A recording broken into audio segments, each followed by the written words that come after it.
todos, sean bienvenidos a esta pequeña reunión de expertos titulada Reflexiones filosóficas y pedagógicas para la educación del siglo XXI.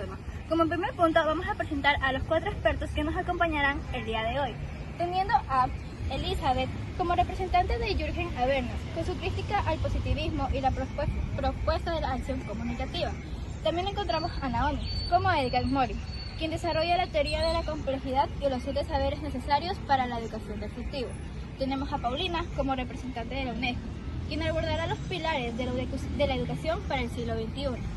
Y por lo menos importante también tenemos a Valeria como especialista en filosofía educativa en el sistema ecuatoriano y tendencias internacionales.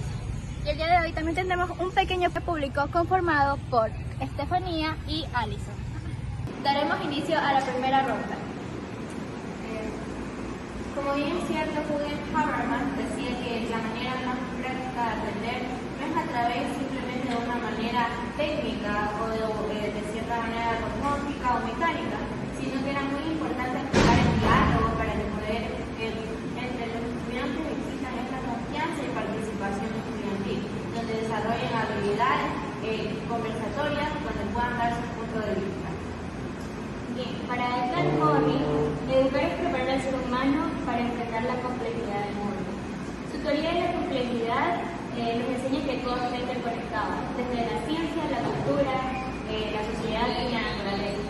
En su obra, Los 7 saberes necesarios para la educación del futuro, Morin plantea la importancia de enseñar la comprensión humana, la incertidumbre y la responsabilidad planetaria. La UNESCO propone 4 pilares fundamentales de la educación para el siglo XXI, que es aprender a conocer, aprender a hacer y entender el por qué estos pilares buscan una formación integral, decidido combinando un conocimiento, habilidades, valores y actitudes en un mundo cambiante. La educación debe fomentar la paz, la empatía y el aprendizaje continuo. Ecuador es integrado diferente de formas pedagógicas, buscando cambiar calidad y equidad educativa. Se inspira en modelos internacionales exitosos, la autonomía docente en Finlandia, la disciplina en Japón, el rigor académico chino y la innovación en la estadounidense. El país procura equilibrar estas referencias, adaptándolos a su propio contexto cultural y social. Ahora tendremos a un pequeño público donde les hará una pregunta a las expertas. Elizabeth, según la teoría de Habermas, ¿cómo podemos aplicar la interacción comunicativa en las aulas para mejorar la participación de los estudiantes? Muy bien, según la teoría de Habermas, él decía que la comunicación y el diálogo eran muy importantes. Entonces podemos aplicarlo de la manera que los estudiantes sean participativos y de esta manera existe un diálogo. También decía que a través del diálogo no simplemente se forjaba el estudiante, sino también que existía esa comunicación, esa construcción comunicativa que hacía que fuera algo más democrático. Entonces se empleaban muchísimas más cosas de lo que él planteaba al principio. Una última pregunta sería, ¿cómo puede el diálogo ayudar a construir una educación más democrática y respetuosa dentro del aula? Como te decía, porque con el diálogo, se pueden tener los puntos de vista y los diferentes criterios que tiene cada estudiante. Cuando uno dice y tiene un diálogo con una persona, de cierta manera se genera una idea. Entonces tú llegas a un punto de vista concreto y dices, ok, esto pasa esto, concordamos en esto. Entonces de esa manera es democrática, que cada quien tenga su punto de vista, su punto de opinión, pero se lo comparte a través de un diálogo y así se tiene información de las dos partes. Eso es lo que decía Habermas. Gracias a ti por la pregunta. Concluida la primera ronda, daremos inicio a la segunda ronda. Así es, en esta segunda ronda vamos a tratar un poquito ya no simplemente de la teoría de cada uno de los científicos, sino cómo ellos aplicarían esto de aquí. Como bien es cierto, Habermas se centraba muchísimo en la concentración del diálogo, de la comunicación y de la construcción participativa. Entonces, como nos preguntaba anteriormente en nuestro público, ¿cómo lo podemos aplicar? Habermas decía que la aplicación de esto de aquí se daba a las acciones comunicativas que existen dentro del aula, es decir, donde los estudiantes puedan participar, que haya actividades donde se pueda decir o dar un punto de vista sobre algo, que haya preguntas, que existan ideas diferentes y que a través de esto logremos la democracia. Que existan diferentes tipos de puntos de vista, dinámicas, diferentes diálogos y nada, y que esto Habermas se preocupaba mucho más en el diálogo y la comunicación que existe dentro de la aula y no simplemente podemos tomarlo para dentro de la educación, sino también en nuestra vida cotidiana, donde podemos conocer muchísimo la teoría de Habermas, que es muy buena y también se lo toma como base para ciertos métodos educativos. Así es, coincido con Habermas. Sin comunicación no hay comprensión. La complejidad educativa exige unir saberes y reconocer que todo conocimiento está ligado a la vida y a los problemas del mundo real. Las prioridades de educación también apuntan a esta idea, por ejemplo, como formaciones integrales, aprender a convivir y hacer no dimensiones que requieren diálogo, conciencia de la independencia entre las personas y el planeta. La educación integral implica cultivar tanto la mente como el corazón, es decir, los pilares que promovemos buscan justamente un equilibrio entre saber hacer y ser y convivir. El sistema educativo tiene como objetivo desarrollar competencias fundamentales como el pensamiento crítico, la convivencia y la autonomía.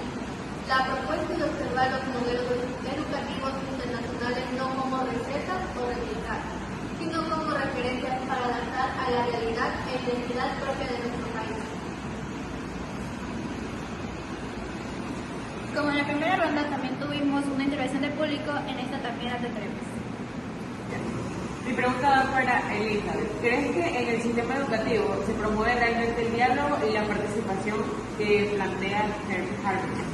Lo que sí se promueve mucho el diálogo entre los estudiantes, donde puedan hacer, pero hay hace poco decía, hay una gran diferencia entre promover y que algo esté a que las personas lo hagan, ¿verdad? Entonces eso está en que no solo que se promueva, sino también que tratemos de hacer todo esto posible.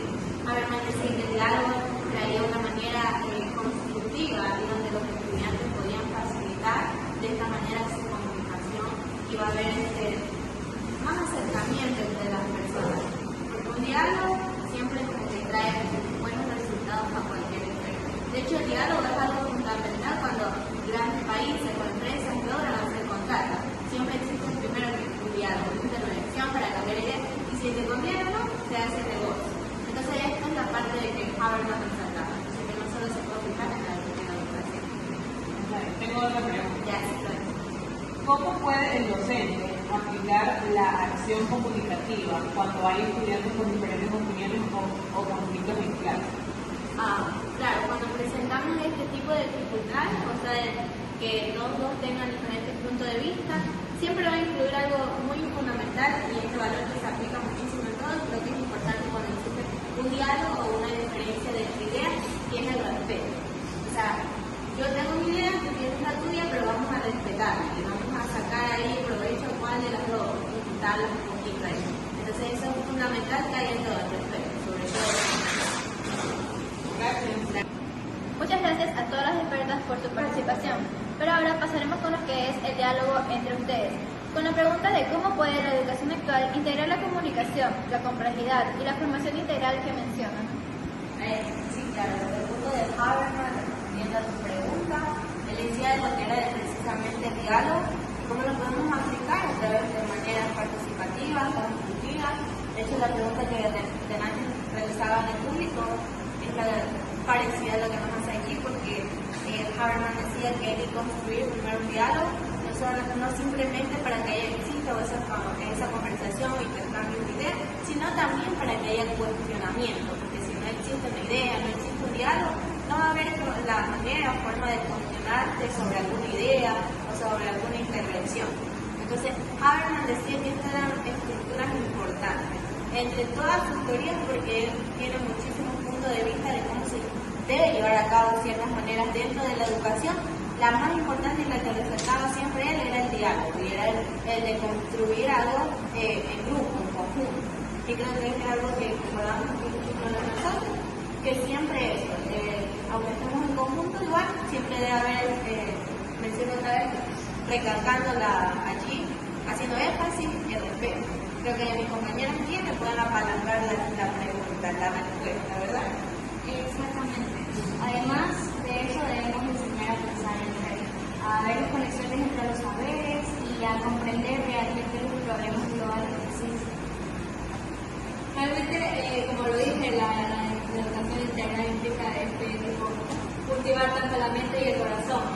saber hacerlo. Y creo que esto es lo que tenemos que identificar en la educación, ¿no? Estas pilares súper fundamentales. Coincido completamente. En Ecuador necesitamos una educación más humanizada, innovadora y ante todo contextualizada, inspirándonos en modelos internacionales sin perder nuestra esencia. Como pudimos observar, en esta pequeña charla se identificaron puntos en comunes, como lo son la importancia del diálogo, la integración de los saberes y la formación humana como base de la educación. También observamos tensiones entre lo técnico y lo ético, entre la especialización y la comprensión integral. Coincidimos en que la pedagogía es una ciencia en constante evolución que debe adaptarse a todos los retos del mundo contemporáneo, sin perder su esencia humanista. Agradecemos la valiosa participación de Elizabeth, Naomi, Paulina y Valeria, y de quienes acompañan, dándonos por concluida esta reunión de expertos sobre la educación del siglo XXI. Muchas gracias por vernos.